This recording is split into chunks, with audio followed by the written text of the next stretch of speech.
दिनै आङो क'क्राझार जिल्ला दुलाराय बर' फरायसा आफादनि 52थि थान्दै जथुम्मा बाहाय बाहागो लानो मोनना आं गोजोननाय मोनदों।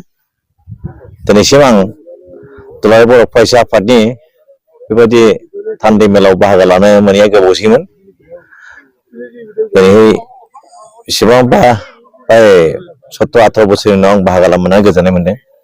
आसा खालामदों बे थान्दै मेला जाफुंसारगोन आरो जों बेखौ गोसोआव लानांगोन जे दुलाराय बर' फरायसा दानि फरायसायानो जोंनि गुबुन फैगोन सम बोसोरनि गासिबोनि गारजियान दैदेनगिरि आरो खुंगिरि।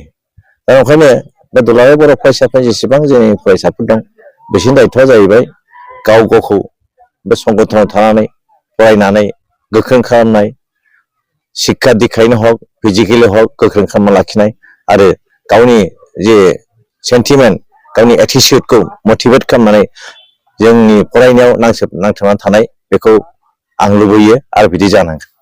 दिनै जों बर' फरायसा आफादनि गेजेराव गोबां आनजाद फैदों। गोदो जों जेब्ला एबसु खालामदोंमोन बे समनिफ्राय गोबां आनजाद फैदों, नाथाय बे आनजादाव देरहाबोदों एबसुआ खिन्थु दिनैसिम फेजेननो हाबोआखै। दिनैसिमबो एबसुनि गेजेराव बा एबसुनि सायाव गोबां आनजाद फैदों। निस्सय बे आनजादखौ देरहानो हागोन आं आसा खालामदों।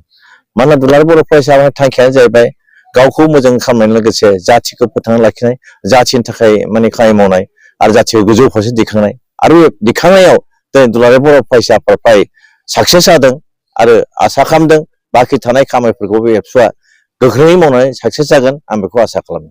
बे जथुम्मानि गेजेरजों आङो बयबो बर' अबर' रायजोफोरखौ खावलायनो लुबैयो एबसुनि थांखिया लिभ एन्ड लेट लिभ। नोंथांमोना थांनानै था जोंखौबो थांना थानो हो। ओंखायनो बेवहाय जोंनि साखाथि फाखाथि जेसेबां जाथिनि मानसिफोर बर', राभा, गार', आदिबासि बयखौबो जाहाथे जोंनि बे एबसुजों क'पारेसन थानानै खामानि मावो।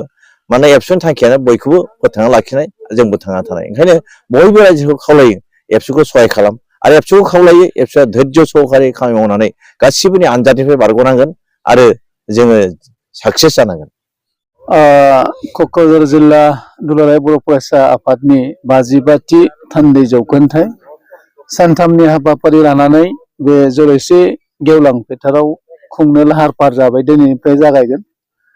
आं सानो बे थान्दै जौखोन्दाइ क'क्राझार जिल्ला दुलाराय बर' फरायसानि 52थि थान्दै जौखोन्दाइआ जाहाथे मोजां जाफुङो आरो बे थान्दै जौखोन्दाइनि गेजेरजों जोंनि बे ओनसोलाव क'क्राझार जिल्ला दुलाराय बर' फरायसा आफादा जाहाथे मोजां थांखि लानानै खामानि मावनो हाथों आरो आं बयखौबो खावलायदों जाहाथे बयबो रायजो राजा बे सानथामनि हाबाफारिखौ मदद होयो आरो जोंनि गेजेराव जाहाथे मोजां मोनसे मेसेज फैयो जे जोंनि गेजेराव अनलायलायनाय थानो हाथों, जोंनाव जौगाथों आरो गोजोन थासारि फैथों। आरो बिनि थाखायनो दुलाराय बर' फरायसा आफादा आगोलनिफ्रायनो मावबोबाय थादों जे ओनसोला थिग जानांगौ, बावहाय एन्टि ससियेल एक्टिभिटिस फ्रि जानांगौ आरो जोंनि गेजेराव गुबुन गुबुन हारि माहारिजों जाहाथे अनलायलायनानै रायजो जानो हाथों। आरोबाव बे गेजेरजों दिनै लाहार फाहार जाबाय। दिनैनिफ्राय जागायनानै 12, 13, 14, 14 गेवलां मेल बेयावबो गोबां आलासि फैगोन। जोंनि बिटिआरनि चिफ प्रमद बर' बिथांमोन फैगोन आरो बिथांमोना फैनानै बेयाव मोजां मेसेज होगोन। सोरखारा मा सोलिदों, दुलाराय बर' फरायसा आफादा मा मावबाय थादों, दुलाराय बर' फरायसानि आफादगिरि दिपेन बर' बिथाङाबो फैगोन आरो बिथाङाबो जोंनि रायजो राजानि गेजेराव आथिखालाव मा जादों आरो मा जायाखै बे मेसेजखौ होफैगोन। आं सानो जे जोंनि बे क'क्राझार जिल्ला 52थि थान्दै जौखोन्दाइनि गेजेरजों आरो बिथांमोननि जे मावनाय बा बिथांखिफोर जे बिथांमोना लागोन, मोजांखौनो लागोन, ओनसोल जौगाहोनाय आरो मोजां थासारि बार होनायनि बिथांमोना खामानि मावगोन।